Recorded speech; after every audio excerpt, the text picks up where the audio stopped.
تبدیلی اللہ کی عطا کردہ انمول نعمت ہے۔ تبدیلی قانون فطرت ہے۔ تبدیلی کی سوچ کا بنیادی فائدہ یہ ہوگا کہ ہماری فکر تبدیل ہوگی، لہذا بدلتی دنیا کے ساتھ ساتھ سوچ میں تبدیلی ناگزیر ہے۔ سب سے پہلے نظر ڈالتے ہیں آج کی سرخیوں پر۔ تشدد نہیں بلکہ امن و آشتی ہی آگے بڑھنے کا راستہ۔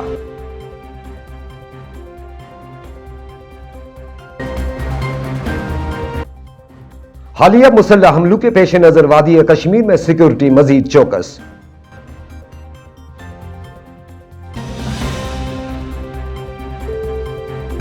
اور شپیاں میں جھڑپ، آخری اطلاعات تک ایک جنگجو جاں بحق۔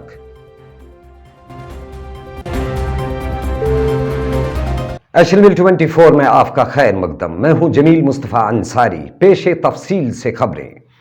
Chief of defence staff general Bipin Rawat نے ایک انٹرویو کے دوران line of control per cease fire کی پابندی کو ایک مثبت علامت سے تعبیر کرتے ہوئے خبردار کیا کہ جموں و کشمیر میں جاری امن و عمل میں خلل ڈالنے کے لیے سرحد پار سے ہتھیاروں کی سمگلنگ جاری ہے۔ انہوں نے کہا کہ جب جموں و کشمیر کے اندرونی علاقوں میں تشدد کا سلسلہ بند ہوگا تو ہم سیز فائر کو کامیاب و مؤثر کہہ سکتے ہیں۔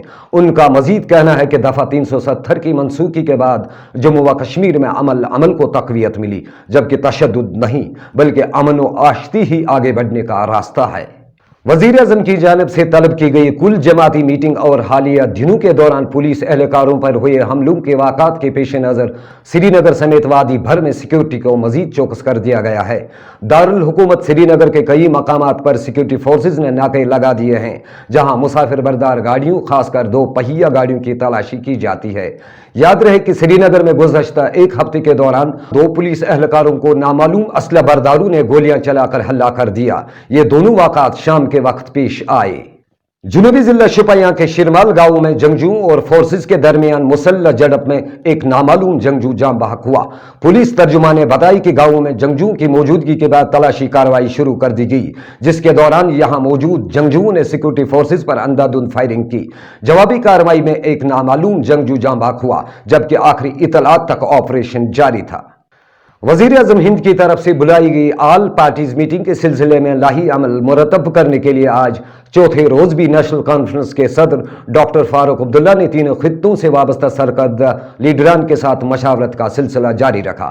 آج کی مشاورت پارٹی کے صوبہ جموں سے وابستہ سرکردہ لیڈران کے ساتھ ہوئی، جن میں صدر صوبہ جموں دیویندر سنگھ رانا اور پنڈت انیل دھر کے نام قابل ذکر ہیں۔ اس سے قبل لداخ اور کرگل سے بھی پارٹی لیڈران کے وفد کی ڈاکٹر فاروق عبداللہ کے ساتھ بات چیت ہوئی۔ Dialogue and inclusiveness is an important, vital essence of democracy. Any dialogue that can take us out of this morass, and any dialogue which will lead to the welfare of the state of Jammu and Kashmir and its people, we are all for it. The entire team from Jammu, which was here along with me, have reposed faith in Dr. Farooq Abdullah, because he is not only the president of the National Conference, he is the tallest leader of Jammu and Kashmir, and he has assured us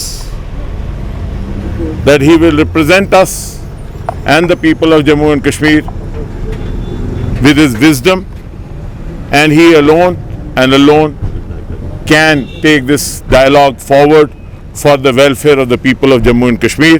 So far as Jammu is concerned, the pluralistic Jammu has its own aspirations and its own desires.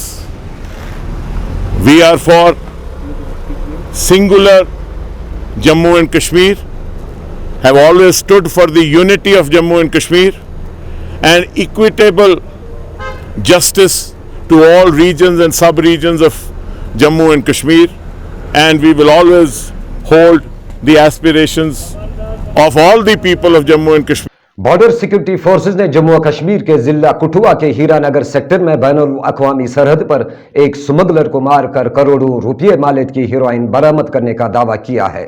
BSF के एक तर्जुमान ने बताया कि मंशियात smuggler को पहले warning दी गई, लेकिन जब उसने वार्निंग को नजरअंदाज करते हुए भागने की कोशिश की तो उस पर गोली चलाई गई, जिसके नतीजे में वो हलाक हो गया।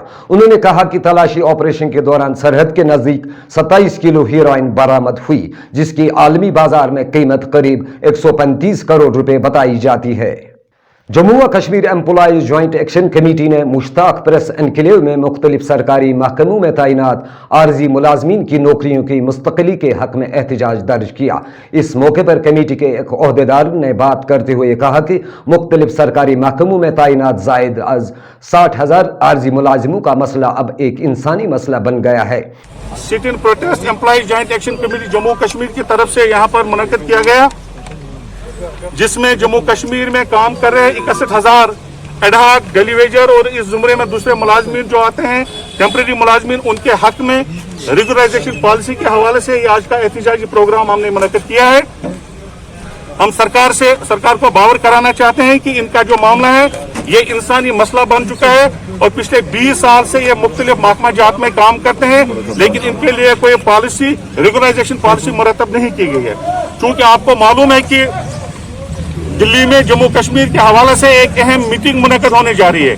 हमें मालूम है कि वहाँ पर बड़े अहम और बड़े पेचीदा मामला डिस्कस किए जाएंगे, लेकिन जितने भी पॉलिटिकल लीडर, सियासी लीडरान जम्मू कश्मीर के उस मीटिंग में शामिल हो रहे हैं, हम उनसे अपील करते हैं कि वो अजरा 61,000 मुलाजमीन जो हैं, एडहाक मुलाजमीन जो हैं, उनके मामला को भी मरकजी सरकार की नोटिस में लाएं ताकि इनके लिए रेगुलराइजेशन पॉलिसी बने।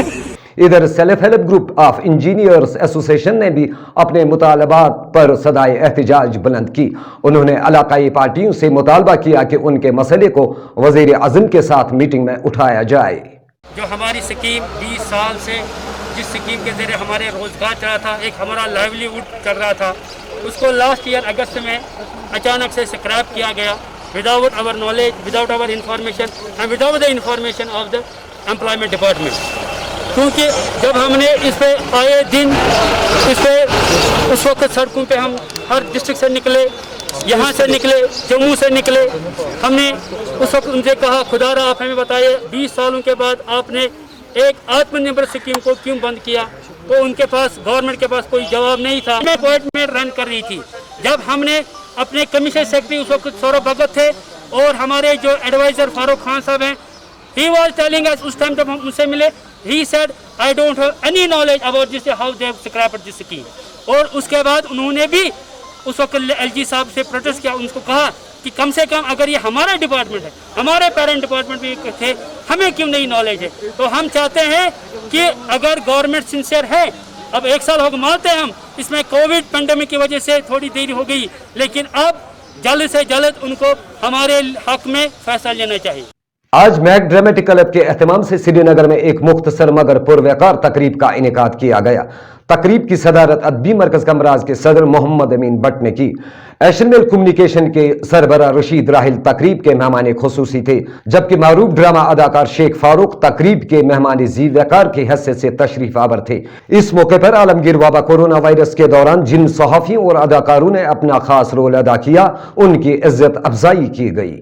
देखिए, जो महक ड्रामेटिक क्लब की जानिब से आज यहाँ तकरीब मुनक्किद हो रही है, जिसमें बहुत सारे आर्टिस्ट आज आए थे और उनकी हौसला अफजाई की गई, जिन्होंने कोविड-19 के दौरान अपनी सलाहियतों का भरपूर मुजाहरा किया और फ्रंट लाइन पे आ गए। इनको एजाज़ात से नवाज दिया गया। ये एक अच्छा कदम है। एक कोशिश होनी चाहिए कि हम अपने माजी, अपने मीरास, अपनी ज़बान, अपनी सकाफ़त और वरासत को बचाएं, क्योंकि यही हमारे लिए सरमाया है। जो फ्यूचर जनरेशन्स हैं उनके लिए हम यही कुछ बचा के रख सकते हैं। और जहाँ तक महक ड्रामेटिक क्लब का ताल्लुक़ है, इन्होंने एक अच्छा काम किया है और मुझे उम्मीद है ये आगे भी ऐसा करते रहेंगे। और इस तरह की तकरीबात करना एक अच्छी बात है। और जो यंग जनरेशन है, जैसे नए अदाकार हैं जो अभी इन्फेंसी स्टेज में हैं, वो आगे चलकर बहुत बड़े अदाकार बन सकते हैं और इस तरह से अपने इर्द गिर्द के माहौल को अपने उस किरदार में लाकर समाज को एक खदमत कर सकते हैं। اس کے ساتھ ہی ایشین ویل 24 کا وقت اختتام کو ہوا چاہتا ہے. دیجیے مجھے اور میری ٹیم کو کل تک اجازت. اللہ نگہبان.